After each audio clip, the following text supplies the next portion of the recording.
Every year about now, I come in late with a video on Adobe's annual update. This year, Lightroom got the big upgrade. So in this video, I'm going to weigh in on what Lightroom is better at than Photoshop now, answer the main question I'm getting, which is, do we still need Photoshop, and if so, why? And we're going to take a look at how the new Lightroom masks compare to Photoshop masks and TK plugin masks.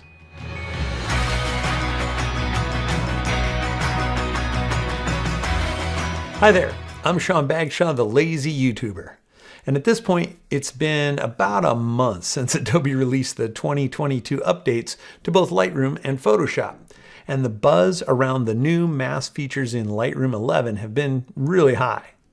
Of course, I was out in the boondocks when the release happened, and I didn't get a chance to even try out the new Lightroom masks until just a couple days ago.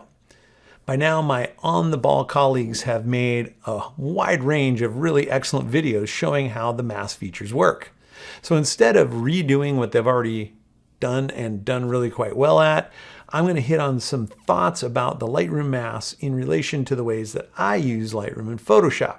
And I put links to all those tutorials that I found really helpful by the other folks down in the description. The videos by Mark Denny, Julianne Koss, Nigel Danson, Matt Klaskowski, Blake Rudis, Brian Matiash, Michael Rung, and Greg Benz were all really good.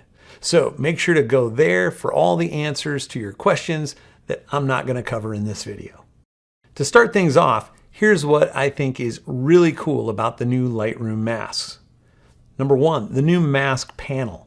Now you can see all of your masks in Lightroom without having to go to each one of the Lightroom tools and click on those silly little pins.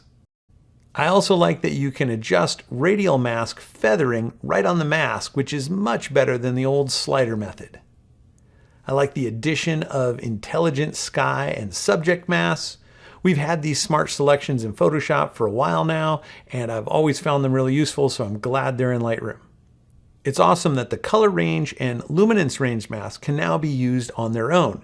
Before, you could only use them in combination with the gradient, radial, or brush tools, but now you can separately apply luminance and color range masks to the entire image, more like Photoshop.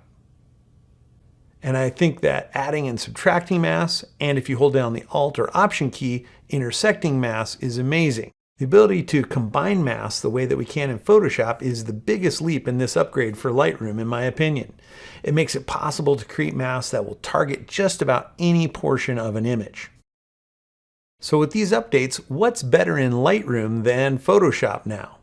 Well, being able to adjust the sky and land separately is probably one. This is something that I've done in Photoshop since forever. Even though previously you could kind of create sky masks in Lightroom with the brush tool, it took forever and they usually weren't very good, so I would always go straight to Photoshop for this. But now, Select Sky quickly and pretty accurately creates a sky mask for most images and allows us to adjust the sky, and then making a sky selection and inverting it creates a land mask so we can separately adjust the land. Being able to adjust the sky and land separately at the raw level gives us better control than Photoshop over things like white balance adjustments, exposure, shadow and highlight recovery, texture, clarity, and dehaze. I think it's now better to adjust subjects separately in Lightroom than Photoshop. Select Subject is mostly intended for selecting people or animals, but it can sometimes work for prominent landscape features as well. I don't have many animals or people in my images, but the benefit for those who do is obvious. To accomplish the same type of raw level adjustments for the subject separate from the background previously would have required multiple raw smart object layers in Photoshop and using Photoshop's selections and masks. Now you can simply make one subject mask and one inverted subject mask and adjust both parts of the image with a single raw file in Lightroom. And I think that Lightroom now makes it easier for people who aren't good with Photoshop layers and masks to make very localized adjustments. The new functions for adding, subtracting, and intersecting masks with each other in Lightroom makes it possible to create masks almost as specific and refined as the ones we can make in Photoshop. For example, in Lightroom, you can now adjust the midtones in the land in an image by creating a land mask and then intersecting that with a luminance mask that protects both the shadows and the highlights. And so now we're just adjusting midtones in the land. Or you could adjust a blue sky separate from the clouds by creating a sky mask and intersecting it with a blue color range mask. You can also create a multi-angle gradient mask by adding and subtracting multiple linear gradients with each other. And you can create a sky mask and then subtract a radial filter mask from it to avoid darkening the sky around the sun. So what do we still need Photoshop for then? Well, depending on what your goals are, there are still many things that are even better in Photoshop or simply just require Photoshop to do them. Photoshop, for example, is needed for techniques that combine multiple frames. This includes things like exposure blending, time blending, focus stacking, and perspective blending. If you want to apply smart filters such as blurs, sharpening, high pass, the latest neural filters, or even smart plugin filters like Nik or Topaz, then you also need Photoshop for that. Additionally, Photoshop is necessary for things like advanced cloning, healing, patching, content-aware fill, and doing frequency separation techniques. It's also necessary for advanced image transformations such as warping and liquefying. In Lightroom, you can't make localized hue, saturation, and luminance adjustments the way that you can in Photoshop with adjustment layers and masks. Finally, Lightroom can do global color grading, but in Photoshop, with the TK8 plugin color grading feature and Photoshop masks, you can apply multiple local color grades, such as color grading the sky separate from the land. Another question I get is, are the Lightroom 11 masks now as good as the masks that we can make in Photoshop and with the TK plugin? Well, let's compare. As we know, both Lightroom and Photoshop now have sky masks and subject masks. They seem pretty similar to me so far, so that's kind of a draw. Lightroom has gradient and radial masks, and the controls for these in terms of being able to draw them, adjust the feathering, and adjust where they are in the image, as well as duplicate them, they're all really excellent controls. In Photoshop, you can make gradient and radial masks, but not with the same level of control, so I would say this is an advantage to Lightroom. Photoshop brushes continue to have many more options and much finer control than the single Lightroom brush.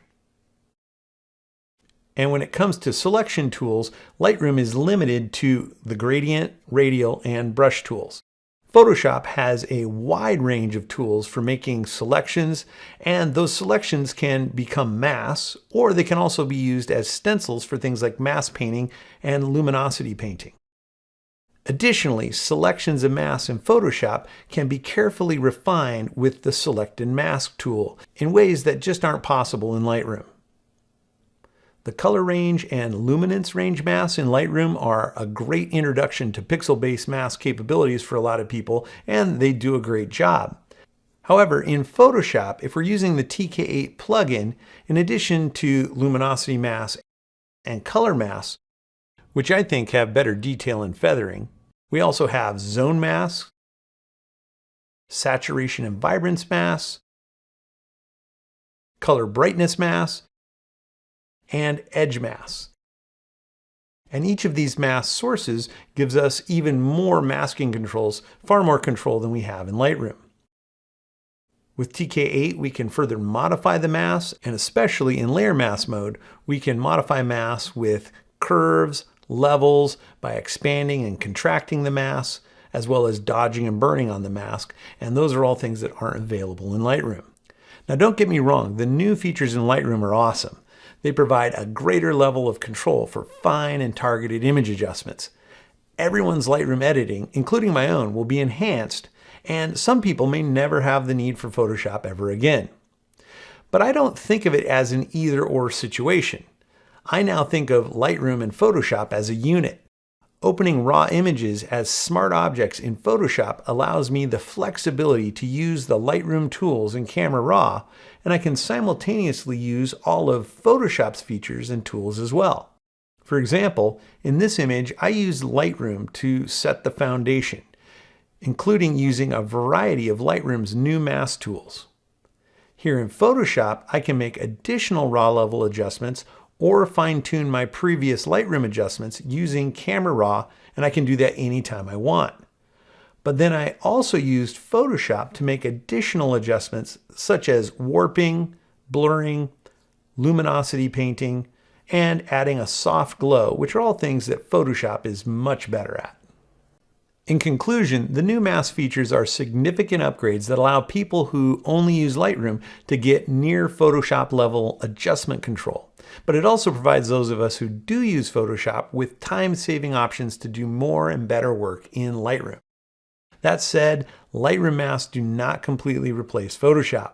Photoshop still provides more adjustment options, finer control over selections of masks, a much greater range of luminance and color-based masks, and the ability to do many techniques like exposure blending that aren't possible in Lightroom. For someone like me who uses both Lightroom and Photoshop, the ability to use raw smart objects to combine all of Lightroom's features with Photoshop means that I can leverage the best that each application has to offer.